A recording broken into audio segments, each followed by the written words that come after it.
Hey everyone, and welcome to a deep dive into a topic that's, well, let's just say it's pretty complex. Definitely complex. It is the female orgasm. Mm. We are going to be looking at this 2010 article from the journal Sexologies, Okay.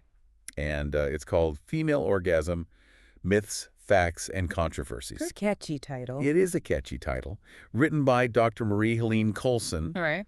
And this article, it's amazing. It's like a one-stop shop Oh. for understanding everything. Okay. From the history of female pleasure to the latest scientific findings and everything in between. This article is really a gem, I think, because it really does a great job of going beyond just the science and looking at how our views on the female orgasm have been shaped by society, by history, and even by politics. Oh, for sure. Yeah, it's amazing to think how much our understanding of something so personal has been influenced by all these outside forces. Totally. So where do we even begin with all this? Well, I think a good place to start is, the article takes us on this historical roller coaster. Oh. And, I mean, it's wild to think that in some ancient cultures, female pleasure was actually celebrated. Really? It was seen as beneficial for conception even. Huh. So the opposite of how it's been viewed for a long time. For a long time, yeah. Wow. So what happened? When did things change? So around the 17th century, that's when science really started to kind of challenge that idea, claiming that, well, female orgasm wasn't necessary for making babies. And, once that connection was broken between female orgasm and reproduction, people really started to question, like, what is the point? What's the purpose of female pleasure at all? That's almost like saying something's only valuable if it serves a specific function. Like, exactly. It's got to have a purpose or else it's not allowed. Yeah, and that shift in thinking, I think it really set the stage for some pretty strange theories and practices. Oh, boy. Down the line. I mean, you think about the 19th century, for example, and the rise of hysteria as a medical diagnosis. Hysteria, wasn't that just used to control women who were deemed too emotional or, out of line or something like that? Unfortunately, yes, it was often used that way to kind of like put women back in their place. Right, and they had all these crazy treatments for it, too. They did, and what's even crazier is that the clitoris, which was now being viewed as this non-essential organ for reproduction, became a focal point of this whole hysteria debate. Really? Yeah, some doctors even performed clitoridectomies as a proposed cure. Seriously? Yeah, I mean... That's heartbreaking and, frankly, barbaric. It's a really dark chapter for sure. Wow. But here's where things take a really interesting turn. Okay. Around the same time that all this is happening with hysteria, vibrators were becoming popular. What? They were, even among doctors. Seriously? Yeah. They were some of the first household items to be electrified. Think about that. Wow. So wait, hold on. Doctors were prescribing vibrators while other doctors were removing clitorises. Yeah. That seems incredibly contradictory. It was this weird juxtaposition. Yeah. It really highlights the conflicting views around female sexuality at the time. On the one hand, you have this attempt to control and suppress female pleasure. Right. And then on the other hand, you have technology being used, albeit in a very medicalized way, to address it. Talk about mixed messages. It seems like even back then, people were really struggling to understand these different aspects of female sexuality. Absolutely. And then, enters Sigmund Freud, the father of psychoanalysis. Right. And his theories would really have a huge and lasting impact on how we view the female orgasm, even to this day. Freud. That's a name that always sparks a lot of debate. Definitely. Very complex figure, but his ideas about female sexuality were incredibly influential, for better or worse. I mean, he basically saw the clitoris as like a miniature penis. A miniature penis. Yeah, and he believed that mature female sexuality should revolve around the vagina. Wait, so he actually created this whole division between clitoral and vaginal orgasms? Yes, he did. And can you guess which one he considered more mature? Oh, let me guess, the vaginal orgasm. And you got it! Of course. And this whole idea led to the term frigid being used to describe women who didn't experience orgasms through penetration. Wow. I can only imagine the pressure that put on women. Oh, tons! It's like Freud was trying to fit female sexuality into this box that was designed for men. Yeah, there's definitely a sense of that. And sadly, some of his followers, they even went further, emphasizing this like maternal function of the vagina, even suggesting that women should abandon the demands of the clitoris. So basically, women's pleasure should be secondary Exactly. to their reproductive role. Exactly. Put that on the back burner. Well, but thankfully not everyone bought into that narrative, right? Thankfully, no. Even within the field of psychoanalysis itself, there were these dissenting voices. Figures like Karen Horney and Wilhelm Reich, who really challenged Freud's views. Okay. They were arguing that women's sexuality was unique, it shouldn't be compared to men's. And that it was something to be celebrated in its own right. It's just this constant push and pull between these, like, opposing forces. Yeah. Different ways of understanding female pleasure. Totally. It makes you wonder how much progress we've really made. It's a great point. And I think, as we move into the 20th century, things start to shift even more dramatically with the rise of scientific inquiry and the feminist movement. Now, that's what I'm talking about. Finally, some real progress. Yeah, finally we're getting somewhere. So let's hear about these pioneers who dared to challenge the status quo. Who were we talking about? Okay, well, first up, we have Alfred Kinsey. Okay. His large-scale studies on sexual behavior in the 1950s were truly revolutionary. He brought topics like female sexuality and masturbation out into the open. Wow. Forcing people to acknowledge that women have sexual desires and needs just like men do. It's amazing to think that topics like female masturbation were taboo for so long. Yeah. I mean, Kinsey really helped to break down those barriers. He did. He was a real trailblazer in that sense. Yeah. And then, you have Masters and Johnson in the 1960s actually observing sexual responses in the lab. Wow, in the lab. Yeah, so they took a very, scientific approach to it. And they proposed this idea that there wasn't this rigid divide between clitoral and vaginal orgasms. So basically debunking Freud's whole theory. Exactly. They were like, nope, it's all part of one physiological process that originates in the clitoris. I love it. Yeah. But didn't Shear-Height's research, didn't that complicate things a bit? Well, yeah. So Shear-Height's work in the 1970s and 80s. Yeah. It was based on thousands of women's self-reported experiences. And her findings really leaned more towards emphasizing clitoral stimulation as primary for achieving orgasm.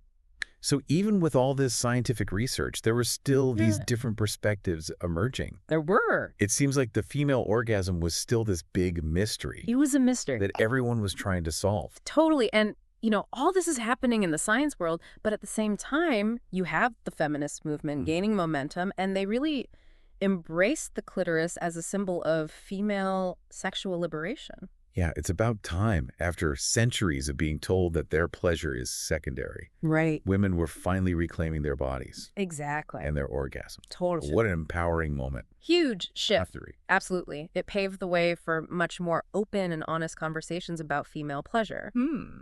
And it brought to light this whole other mystery, the infamous G-spot. Yes, the G-spot. So much fascination. Yeah. And debate surrounding it. Is it real? Is it just a myth?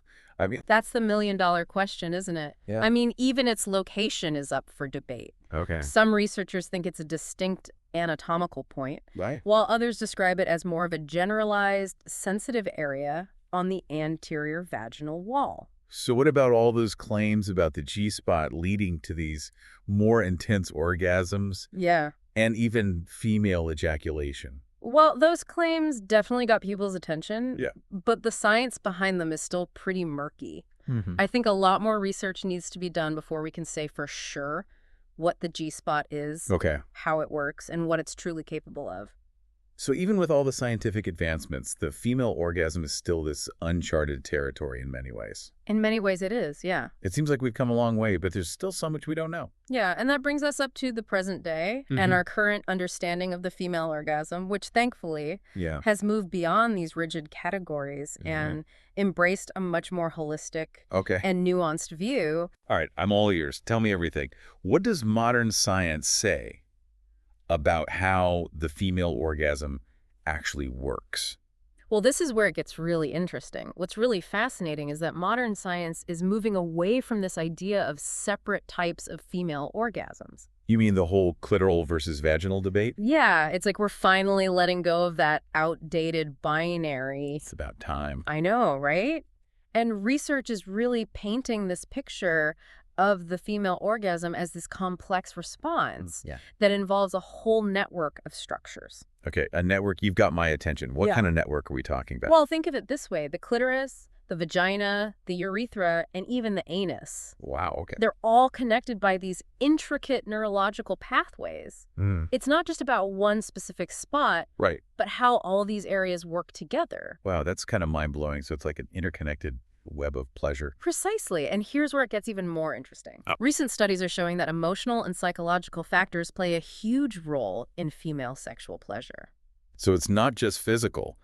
Our feelings and mental state actually influence how we experience orgasms. That's right. That makes a lot of sense, but I never really thought about it that way. Yeah, it's true. Think about the role of oxytocin, the love hormone, Right. Research has shown that women release more oxytocin during orgasm, and the amount released is actually linked to the intensity of the experience. Okay, so the more connected we feel to our partner, the more intense the orgasm. Yeah, that's the idea. That makes it, it's like that feeling of closeness amplifies the physical sensations. It's a beautiful illustration of that mind-body connection. Right. And, it's not just about romantic love either. Oh, okay. Oxytocin is released during all sorts of positive social interactions, hugging, cuddling, even just hearing a loved one's voice. So creating a loving and supportive environment is actually important for enhancing female sexual pleasure. It's not just about the physical act itself, Right. Fair. This research really highlights the importance of feeling safe, secure, and emotionally connected. That's a big takeaway for me. I mean, it really shifts the focus from just achieving orgasm to creating a whole atmosphere of intimacy and connection. Couldn't agree more. And all those myths and misconceptions we talked about earlier. Oh, yeah, like the idea that women should be able to orgasm from penetration alone. Exactly. Or that there's only one right way to experience it. Right. Well, this new understanding of the female orgasm as this complex interplay of physical, emotional, and psychological factors, it really helps to debunk those myths. It's about celebrating individual differences, not conforming to some arbitrary standard. Right? Absolutely. Every woman is unique. Right. And what brings one woman pleasure might be totally different for another woman. There's no one-size-fits-all approach to female sexuality. I love that it's about giving ourselves permission to explore and find what truly works for us. Yes. Without judgment or comparison. Exactly. So where does the G-spot fit into all of this? That's a great question. And, it's interesting to note that the term G-spot was only coined in the early 1980s. Really? That recently? Yeah. I always assumed it was something that had been talked about for centuries. Nope. Fairly recent, and it quickly became this cultural phenomenon surrounded by all sorts of claims and misconceptions. Like the idea that stimulating the G-spot can lead to female ejaculation. Exactly, yeah. And that's always been a bit of a mystery. It has. It definitely is a controversial topic with a lot of different opinions on what it is, if it even exists, and whether it's a distinct fluid or just a form of urinary incontinence. So even female ejaculation is still shrouded in mystery. It seems like the more we learn, the more questions we have. That's the beauty of science. Yeah. It constantly challenges our assumptions and opens up these new avenues for exploration. Now, the article also discusses this phenomenon called squirting, which is often associated with a G-spot stimulation and female ejaculation. Okay, things are getting really interesting now. So what does science have to say about squirting? Well, unfortunately, there's still a lot we don't know. Okay. We need more research to really understand what causes it and how it relates to female sexual response. Another mystery to solve. Yeah. But, this article we're discussing was published back in 2010. Right. I'm curious, have there been any significant developments in the field since then? Oh, absolutely. The research on female sexuality has continued to advance in some really fascinating ways. Okay, I'm ready for this. For example, there's been a lot of focus on the role of the brain in sexual response. So we're talking brain imaging studies, things like that. Yeah. Trying to map out what happens in our heads when we experience pleasure. Exactly. Neuroscientists are using fMRI and other techniques to identify the areas of the brain that light up during sexual arousal and orgasm in women. It's helping us understand the intricate interplay between the brain, the body, and our subjective experience of pleasure. I can only imagine how complex those neural pathways must be. Oh, they're incredibly complex. It's like trying to map the entire universe inside our heads. Right. And there's also this growing interest in the role of genetics in female sexual function. Genetics. Yeah. So you're saying our genes could actually influence how we experience orgasms. It's definitely a possibility. Wow. Researchers are investigating whether specific genes might be linked to things like orgasm frequency, intensity, or even the ability to achieve orgasm at all. Wow, if we could identify those genes, that would be groundbreaking. It would be huge. It would unlock a whole new level of understanding about female sexuality. Right. And could potentially lead to more personalized approaches to sexual health and well-being. Absolutely. It's an exciting area of research for sure.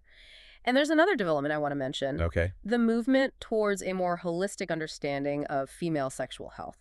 Holistic. What does that mean in this context? It means looking beyond just the physical aspects of sexual function. Okay.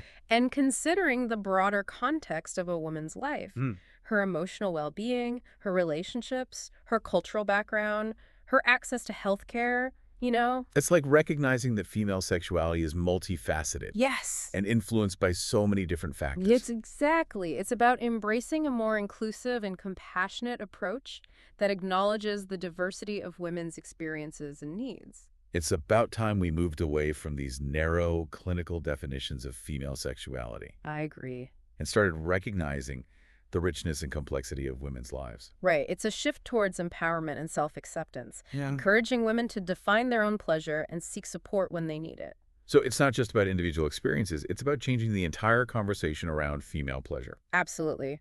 It's about creating a culture where women feel comfortable exploring their sexuality without shame or judgment. Right. It's about breaking down taboos, dismantling harmful stereotypes, and celebrating the full spectrum of human experience. This deep dive has been so enlightening. It's a fascinating topic. It's made me realize how much I still had to learn about the female orgasm. Yeah.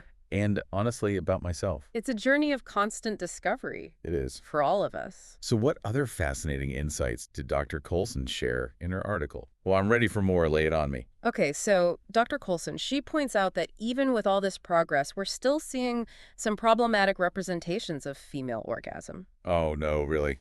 I thought we were moving past all that. I know, it's frustrating. What kind of representations are we talking about here? Well, she argues that some of these recent perspectives, they kind of suggest that vaginal orgasm is the ultimate goal, like the gold standard of female sexual fulfillment.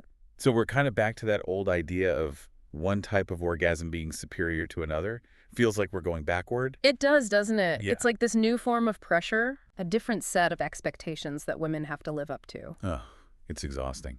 It seems like no matter how far we come, there's always this underlying message that women's sexuality needs to be validated. Yeah. Or like measured against some external standard. It's true. And, it can create so much anxiety and self-doubt for women who don't experience orgasms in that way. Right. It's like we're constantly being bombarded with all these messages about how we should be experiencing our bodies and our pleasure. Right.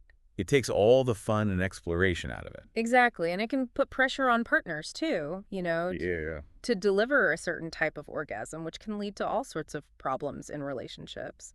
It all comes back to remembering that there's no right way to experience an orgasm. Totally. And that variations are completely normal. Absolutely. It's about what feels good for you, not what society or your partner or anyone else tells you should feel good. Exactly. And Dr. Colson really emphasizes that in her article, she urges women to reject these narrow definitions of pleasure and just embrace their own unique experiences. So let's talk about the clitoris again for a second. Okay. Dr. Colson mentions the work of biologist Elizabeth Lloyd, who confirmed that it doesn't play a direct role in reproduction. Right. Which begs the question, if it's not essential for making babies, why is it there? It's a great question, isn't it? It is. Well, she quotes biologist and philosopher Stephen Jay Gould, who suggests that the clitoris might be a lucky stroke of fate that nature forgot to deactivate. Hold on, I need to process that for a second. Yeah. It's like we get to enjoy this amazing source of pleasure simply because evolution, well, kind of missed it. Isn't that a fascinating thought? It really is. It makes you rethink the whole purpose of female pleasure, Maybe it's not about fulfilling some biological imperative, Right. but about experiencing joy and connection just for their own sake. Wow. That's such a beautiful way to look at it. It's like this reminder that our bodies are capable of so much more than just procreation.